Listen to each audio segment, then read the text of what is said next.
سابق وزیر اعظم عمران خان کا کہنا ہے کہ اسٹیبلشمنٹ میں اب بھی جنرل ریٹائرڈ باجوہ کا سیٹ اپ کام کر رہا ہے۔ باجوہ احتساب نہیں کرنا چاہتے تھے، اس لیے تعلقات خراب ہوئے۔ عمران خان نے الزام لگایا کہ امریکہ میں حسین حقانی کو باجوہ نے لابنگ کے لیے ہائر کیا۔ حسین حقانی میرے خلاف کیمپین اور جنرل ریٹائرڈ باجوہ کی تشہیر کرتے رہے۔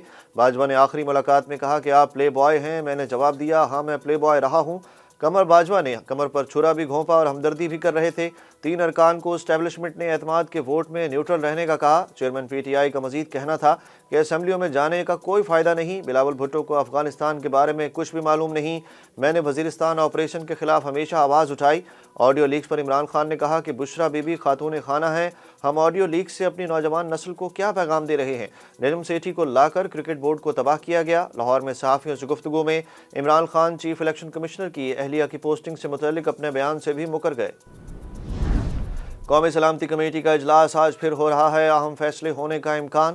وزیر اعظم ہاؤس میں قومی سلامتی کمیٹی کے اجلاس کی صدارت وزیر اعظم شہباز شریف کریں گے۔ اجلاس میں حساس اداروں کے حکام ملک کی مجموعی سیکیورٹی صورتحال پر بریفنگ دیں گے، جبکہ جمعے کے روز ہونے والے اجلاس میں زیر غور آنے والی تجاویز پر بھی اہم فیصلے متوقع ہیں۔ ذرائع کے مطابق اجلاس میں قومی سلامتی کمیٹی ملک کی معیشت اور سلامتی پر واضح گائیڈ لائنز کی منظوری دے گی۔ متنازع ٹویٹ کیس میں گرفتار تحریک انصاف کے سینیٹر اعظم خان سواتی کے بیٹے نے چیف جسٹس اسلام آباد ہائی کورٹ کے خلاف عدم اعتماد کا خط واپس لے لیا۔ اعظم سواتی کی درخواست ضمانت پر سماعت چیف جسٹس اسلام آباد ہائی کورٹ جسٹس عامر فاروق نے کی۔ جسٹس عامر فاروق نے مزید کہا کہ خط آ جاتا ہے کہ جج جانبدار ہے، اس قسم کے خطوط عدالت میں عمومی طور پر نہیں دیکھتی، معاملے کو ہمیشہ کے لیے طے کرنا چاہتے ہیں، اس پر لارجر بینچ تشکیل دیں گے۔ اسلام آباد ہائی کورٹ نے اعظم سواتی کی درخواست ضمانت پر فیصلہ محفوظ کر لیا۔ ایم این اے ناصر موسیٰ زئی کا تحریک انصاف چھوڑ کر جے یو آئی میں شمولیت کا فیصلہ۔ جمعیت علماء اسلام کے صوبائی امیر سینیٹر مولانا عطاء الرحمان نے ناصر موسیٰ زئی سے ملاقات کی اور جے یو آئی میں شمولیت کی دعوت دی، جس پر ناصر موسیٰ زئی نے سینیٹر مولانا عطاء الرحمان کی دعوت قبول کر لی۔ ناصر موسیٰ زئی نے کہا کہ سابق گورنر شاہ فرمان نے تحریک انصاف کو ہائی جیک کر لیا تھا۔ مجلس وحدت المسلمین پاکستان نے وزیر اعلیٰ پنجاب کو اعتماد کا ووٹ نہ دینے کا فیصلہ کر لیا۔ ترجمان کے مطابق ایم ڈبلیو ایم نے وزیر اعلیٰ پنجاب کے بعض اقدامات پر شدید تحفظات کا اظہار کیا۔ ایم ڈبلیو ایم کے رکن پنجاب اسمبلی سیدہ زہرا نقوی وزیر اعلیٰ پنجاب پرویز الہی کو اعتماد کا ووٹ نہیں دیں گی۔ صدر ڈاکٹر عارف علوی نے کہا ہے کہ حکومت کے ساتھ ورکنگ ریلیشن شپ سے لطف اندوز ہوا ہوں، کیونکہ میں اور وزیر اعظم شہباز شریف ایک دوسرے کا احترام کرتے ہیں۔ مختصر دستاویزی فلم میں اپنے خیالات کا اظہار کرتے ہوئے صدر مملکت نے کہا کہ حکومت کی تبدیلی کے بعد انہوں نے ملک کو پولرائزیشن کے بحران، مستقبل میں بات چیت کے فقدان اور نازک شکل اختیار کر جانے والے مینڈیٹ کے مسئلے سے نکالنے کی کوشش کی۔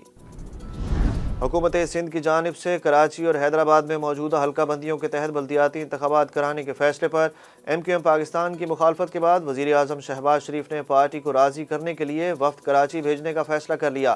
قائد نون لیگ نواز شریف نے بھی ایم کیو ایم کے تحفظات دور کرنے کے لیے آصف زرداری کے ساتھ رابطہ کر لیا۔ نواز شریف کی ہدایت پر ہی وفاقی حکومت کا وفد آج کراچی پہنچے گا۔ کراچی میں عام شہری تو کیا، اہم شخصیات بھی ڈاکوؤں سے محفوظ نہ رہیں۔ تازہ واردات میں وزیر اعلیٰ سندھ کے پروٹوکول افسر کینیڈا سے آئے اپنے مہمانوں سمیت ڈاکوؤں کے ہاتھوں لٹ گئے۔ ڈاکوؤں نے وزیر اعلیٰ سندھ مراد علی شاہ کے پروٹوکول افسر مسرور وارسی کو ان کے ساتھ کینیڈا سے آئے ہوئے مہمانوں کو بھی لوٹ لیا۔ واردات کے دوران ڈاکو چائے کے ہوٹل پر بیٹھے 1 درجن سے زائد افراد کے موبائل فون اور نقدی بھی لے اڑے۔ پولیس کے مطابق ابتدائی رپورٹ درج کروا دی گئی، سی سی ٹی وی فوٹیجز حاصل کرنے کی کوشش کر رہے ہیں۔ وزیر داخلہ رانا ثناءاللہ کے افغانستان میں کالعدم تحریک طالبان کے ٹھکانوں کو نشانہ بنانے کے بیان پر افغان حکومت کا رد عمل سامنے آ گیا۔ ذبیح اللہ مجاہد کا کہنا ہے کہ کسی کو بھی افغانستان میں حملہ کرنے کی اجازت نہیں دیں گے۔ افغانستان پاکستان سے اچھے تعلقات کا خواہاں ہے، پاکستانی حکام کو بات کرتے ہوئے محتاط رہنا چاہیے۔ امارات اسلامیہ کے ترجمان کا کہنا تھا کہ اگر کسی کو کوئی پریشانی ہے تو امارات اسلامیہ سے بات کرے۔ دوسری طرف افغان وزارت دفاع سے جاری بیان میں کہا گیا کہ پاکستانی حکام کا بیان بے بنیاد اور اشتعال انگیز ہے، کوئی بھی مسئلہ یا تنازع سمجھوتے کے تحت حل ہونا چاہیے۔ بہاولپور کے تھانہ سما چھٹا کی حدود میں مبینہ پولیس مقابلہ ہوا، 3 ڈاکو اپنے ہی ساتھیوں کی فائرنگ سے مارے گئے۔ پولیس مقابلے میں مارے جانے والے ڈاکو جنوبی پنجاب کے کئی تھانوں کو متعدد مقدمات میں مطلوب تھے۔ مارے جانے والا کھپرا گینگ جنوبی پنجاب میں خوف کی علامت سمجھا جاتا تھا۔ شیئرز بازار میں نئے سال کا پہلا دن مثبت رہا۔ پاکستان اسٹاک مارکیٹ میں کاروبار کے آغاز پر تیزی آ گئی۔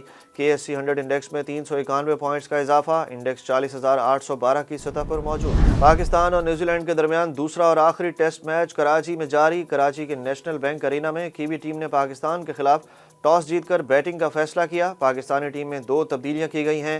فاسٹ بولر محمد وسیم جونیئر اور محمد نعمان ٹیم کا حصہ نہیں ہیں۔ دونوں کھلاڑیوں کی جگہ فاسٹ بولرز حسن علی اور نسیم شاہ کو پلئنگ 11 میں شامل کیا گیا ہے۔ دونوں ٹیموں کے درمیان پہلا ٹیسٹ میچ ڈرا ہو گیا تھا۔